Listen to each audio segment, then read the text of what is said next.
did he get there so quick? He's a good driver. Right, Mickey, you ready to tell us all about yesterday? Yes. Come on. Yesterday is cancelled.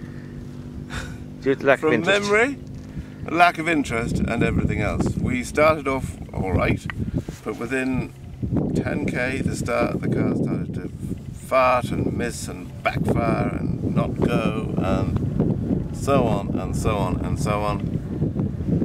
Until eventually we got to a point where there was a greater not goance than had been before.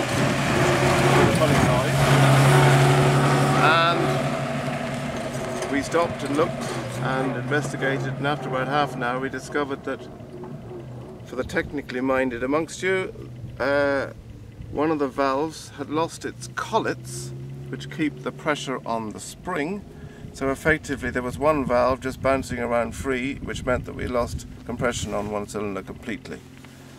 So with the aid of a brick we found on the side of the road and some tyre levers we found in a box, we tried to compress the spring, which we tried, and eventually one of the mechanics came along and tried, and eventually we got the collets back in, and off we went. But we were still farting and not going very well at all.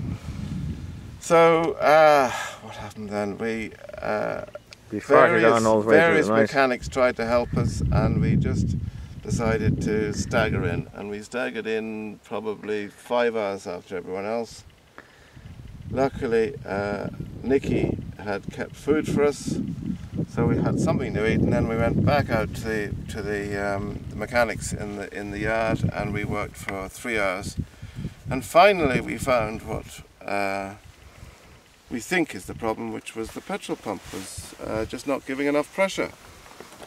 And I had given away our petrol pump, or lent away our petrol pump at the beginning of the rally, and so now we are on somebody else's borrowed one.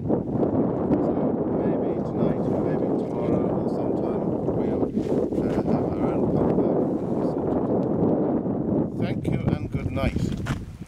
As Mickey says, thank you and good night. We now have another 200 odd k to go in this lovely smooth road surface, as you can see. There you go, nice and smooth the whole way through. So we shall talk to you later. Bye for now.